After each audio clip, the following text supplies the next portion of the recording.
Well, g'day everyone, how's it going? Just been a little while since I posted a YouTube video, so I want to come in and say a quick hello, and everything's going really well. I'm doing great, family's doing great, and things are happening behind the scenes with my business. And also I'm going to be moving in 6 weeks. I'm going to be moving cities from the Gold Coast down to Melbourne, so that's been a lot of planning, and we're getting the house ready to put on the market and all those sort of things. So I think it's been about 3 weeks since I did my last video with Tyler Edwards, where we just talked about the journey of leaving the corporate world and starting video production businesses. He's a little bit earlier on in the journey. He's been doing it for about 6 or 8 months. I've been sort of going for about 2 or 3 years now. So it was great to have a chat with him online, and we recorded that and we cut it up. So he's got one on his channel and I put one on mine. So hopefully you saw that. If not, I'll put the link below to that. But I believe it's a great value for you if you're on that journey, or you're considering maybe,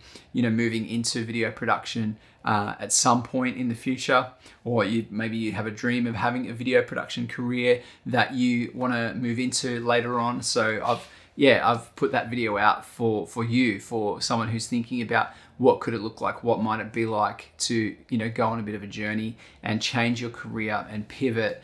And anyway, all those things that we talk about in that might help you in some way. But in this video, I want to talk about the Canon EOS R. I've had the camera now for over 5 months, nearly 6 months, and I've sort of hinted that I would rather now the Canon EOS R over the 5D Mark IV, but I haven't really stated it on this channel. And I know a lot of you are 5D Mark IV owners, and you've got some value out of my content on the 5D Mark IV and how to use C-Log and how to kind of do settings and everything and run it as a production workhorse. And so now I'm saying that the EOS R is a step above the 5D Mark IV. And if you're in a position where you're thinking about new gear or upgrading, well, I would say go for it. Upgrade the 5D Mark IV to the EOS R. There'll be no problems whatsoever. You'll actually increase, I think, productivity and workflow in terms of the way that you can easily get things like focus peaking on the EOS R that the 5D Mark IV doesn't have. Things like eye autofocus as well has been introduced in new firmware updates, and it's really good for photography. The other thing I really like about the camera is the flip screen on the back, and it's really good to work in a low mode and to be able to shoot really steady handheld stuff, whereas the 5D was a bit trickier because the ergonomics of the screen, if you're shooting down low in low mode, then looking at the screen was a lot more difficult on the 5D Mark IV than it is on the EOS R. I like the form factor of the EOS R as well. I've gotten really comfortable with it, and I couldn't imagine now going back to something that's a bit more bigger and bulkier. The EOS R tends to be a little bit more lens heavy, whereas the 5D Mark IV was more body heavy, and I ran the 5D Mark IV with a battery grip as well, which I haven't needed to do really on the EOS R. So it's been great. Everything I can say about the camera is awesome. I feel like the image quality, and this is something that's open to perception as well, so don't hold me to this, and I haven't done a comparison back-to-back test as yet, but I feel like the EOS R has the edge in image quality, and certainly I really believe that the C-Log is better implemented on the EOS R than it was on the 5D Mark IV. I feel like on the 5D Mark IV, it was good, it was usable, but there was, we've talked about some issues with banding and grain and having to keep the ISO at a really refined point to ensure that you weren't getting too much grain in the image, or that you weren't getting banding in the image, whereas the EOS R really takes care of that. I believe it works really well for those who want to shoot C-Log and match it up to a C100 or a C200 or something in an S-Log 2 from Sony. Actually, I did a recent shoot where I used the Canon EOS R against the Sony FS5, and believe it or not, the image that came out of the 4K on the EOS R was better in my test and what I saw on my timeline in Premiere than the image I got out of the FS5. It was the FS5 Mark I, it wasn't the Mark II.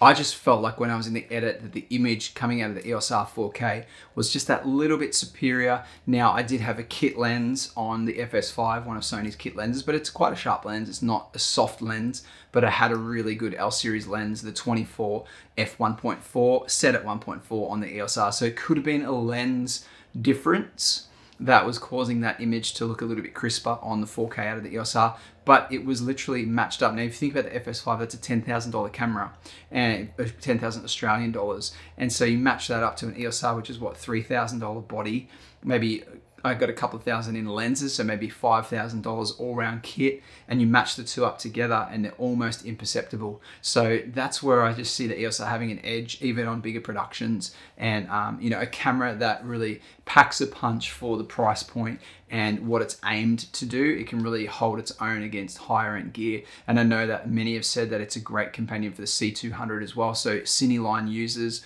or you guys who've got the 5D Mark IV, that goes hand in hand with your cinema line of camera gear or your video specific camera gear, well then the EOS R is a great option for you as well as a second camera, or something you can run on a gimbal, something you can run you know, and use in tricky situations, or where you want a lightweight rig as well. So hopefully you guys got something out of this video.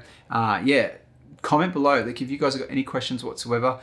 Even though I haven't been on for 3 weeks, haven't posted a video for 3 weeks, I've been answering a lot of questions, and one of the main questions is, should I upgrade to the EOS R from the 5D Mark IV? So the answer to that question is yes, you should. Maybe you could rent the camera for a week or two and just see how it is, you know, for like 150 bucks or 200 bucks. You could rent it for a weekend, or for like say 500 or 600 bucks, you could rent it for a couple of weeks and you could use it in different scenarios and see what you think about the camera.